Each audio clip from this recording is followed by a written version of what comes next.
Hi guys, Jacob Aliet here. So today I want to give you feedback about the questions I asked last Sunday. Today is Friday. As I said, we'll announce the winners today. So I'm going to announce the winners.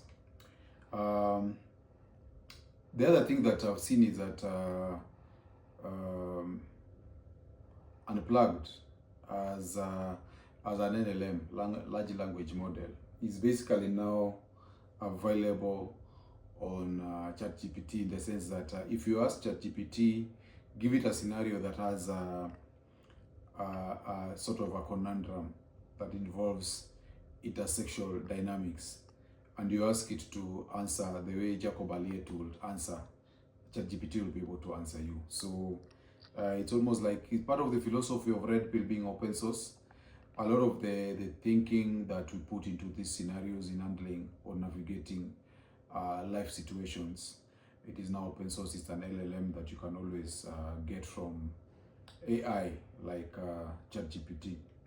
So what I'm going to do, I'm going to just recap the questions, and I'm going to tell you the answers that are correct, and then I'm going to tell you who responded to these questions and how, and who got the answers correct. So just to recap, the first question was, your partner suggests let's take a break to figure ourselves out, but I still want to keep texting and seeing each other occasionally. So that's what your partner suggests. We take a break to figure yourselves out, and but she still wants to keep texting and seeing you, or you see each other occasionally.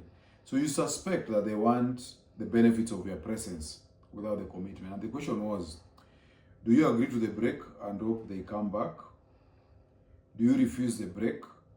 Either you work on it now or end it. Or do you accept the break but stop all emotional and physical access? Okay? So that is what you are being asked here.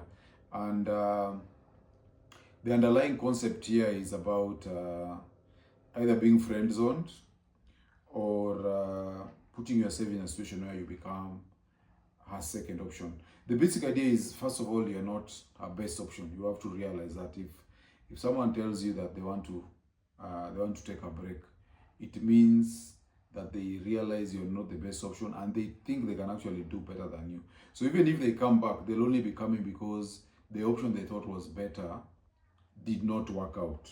Okay, so if you agree to the break and hope they come back, basically you're just playing their game. That's the first option. B, refuse the break. Either you work on it now or end it. That one, you're going into what we call obligated compliance. You're basically forcing things.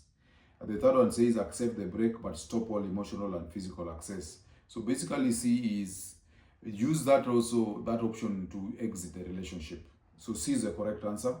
The second question was, you are a saver. You believe in building wealth. Living below your means and investing for the future. Your partner is a spender. They love fine dining, surprise trips, and shopping because life is short. You've tried discussing a budget, but they brush it off. They say we earn to enjoy. You worry too much. The chemistry is strong, but your money habits are a clash at every turn. The question is, do you keep separate finances and stay together? That's option A. Option B is, do you try to convince them to adopt your money habits? And option C is, accept the mismatch and end the relationship. One of the things I normally say is relationships don't go bad, they normally start bad. Okay? Now when you say keep separate finances and stay together, you'll be butting heads all the time with this person. And trying to convince them to adopt your habits, again, people normally don't change. Okay? So trying to convince someone to change for you is not realistic, and it is not sustainable. So the third option that says accept the mismatch and end the relationship is the way to go. You're also operating from abundance when you do that. And operating from abundance is very, very important. Choose the people who choose you. Don't force anyone to enter your frame. So the answer there is C. The third one is okay, you're 35, that's the scenario. You're a mid-level manager in Nairobi, tech firm. You have a clear path to becoming a department head in the next 2 years. Your girlfriend of 3 years is smart, she's ambitious. She's earning slightly more than you. She lands a dream job in London. The package is huge. There is a high salary, relocation benefits, and prestige. So she says, I want us to build a life there together, that is in London.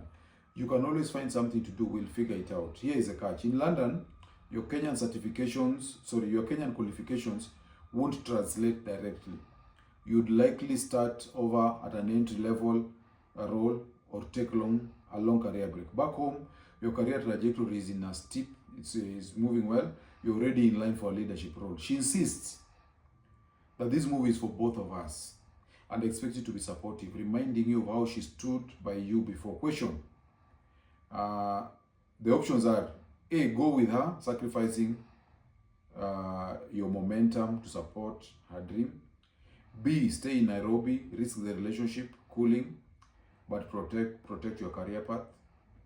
C, propose long distance with a time-bound plan to reunite, knowing that the odds are uncertain. Okay? So the first one, going with her, sacrificing your momentum to support a dream. This is again is a two-body problem. The two-body problem is what I've talked about earlier, and I've given, the book starts with case studies. Okay? This is a two-body problem for those who have not seen it. We start with case studies. Dennis Rodman, Richard Gere, there are so many, Andre Agassi, and so on and so forth. Andre Agassi. There are also actors that we've used in Hollywood. Men who left their careers because they were in love with some certain woman and then they followed the woman. The end is normally very, very bad. So option one is telling you to do that, sacrifice your career for her. Wrong, big mistake. We normally say that a man who leaves his post to pursue love normally finds that his command is gone and his compass is also gone. Okay, a man without a mission is a man without meaning. Option B, stay in Nairobi, risk the relationship cooling but protect your career path. That one is the right answer. C is propose a long distance time-bound plan to reunite, knowing the odds are uncertain. Long distance relationships introduce another dynamic into relationships that make them unrealistic. So the answers are C, C, and B. Before I announce who the winners are, this is the deal. The deal was you choose one of the books, okay? One of the unplugged books. We have the two-body problem. Let me start with the unplugged one. So there's unplugged one.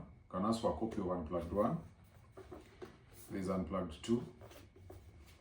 Unplugged one has foundational frameworks for intersexual dynamics, talks a lot about evolutionary psychology and concepts like mental point of origin, burden of performance, pre-selection, war-bride dynamic. It also talks about Brifort's law and the issues about the rise of the economy, the future of intersexual dynamics, and Kevin Samuel's teachings. Unplugged 2 is about success, building strong, solidified men, sexual transmutation, building the masculine frame, and other issues. Unplugged 3 is about modern nature and modern women and female nature. This is Unplugged 3, modern women and female nature. So if you want to know all the things about modern women, of course women in general, we are looking at the dark triad personality, the way women get bored quickly, what makes men attractive to women, hypergamy, and all the other things that involve women when it comes to intersexual dynamics. Unplugged 4 is here. Unplugged 4 is about religion. If you want to know what the Bible means when in Genesis God says, let us make man in our own image. Who is he addressing and what does he mean by our own image? Yahweh, before he became the monotheistic God that says thou shalt worship no other God but me, he had a consort. This is there in archaeological evidence. And the consort of Yahweh was Asherah. How did Yahweh come from the God of Israel who used to take sides with Israel in wars? How did he rise from a tribal God to a universal God?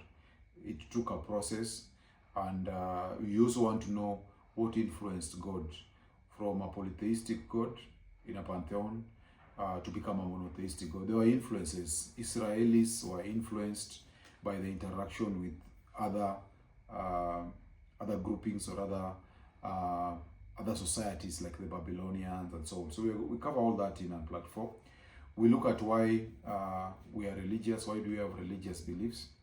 We look at whether the Bible is the word of God, and we look at how Christianity arose from the Roman Empire. Then we have Unplugged 5, operant conditioning. Unplugged 5 now is talking about behavioral psychology, and remember Unplugged 4 is talking about evolutionary psychology. And then we also have the two-body problem. So you can pick from any of these books, but I'm making it sweeter. If you also want, you can give you the t-shirt for the two-body problem. Okay, so who are the winners? The next thing is the winners. So we had a number of responses from YouTube. YouTube was the main platform that we were communicating this message anyway. So I'm going to list them in order of the person who responded first. The first correct answer came from someone called Chris Adams, 17B, and the answer was the CCB. The second correct answer came from JKJK EB6MN. Third correct answer was from Basil Silva, D5B1N. Then the fourth one was from Sava 6880.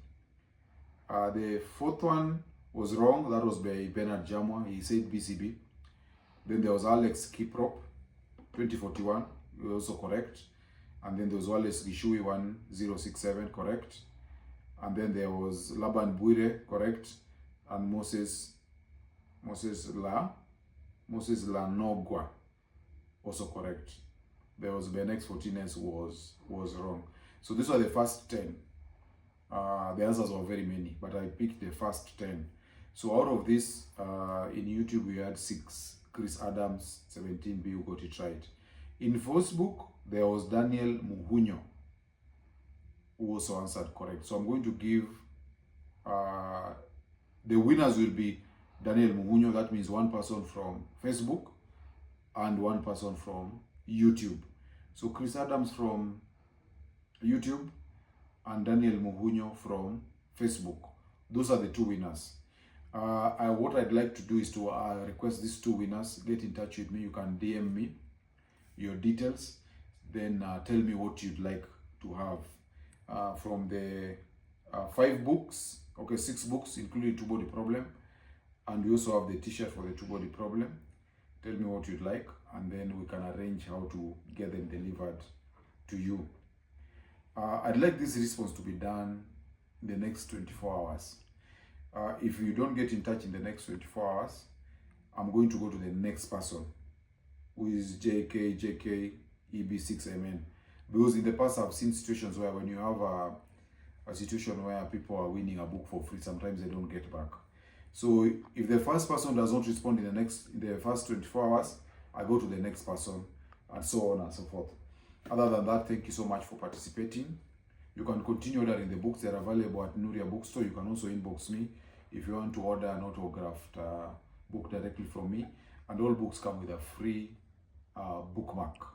So stay unplugged, and I'll see you on the next one. Thank you.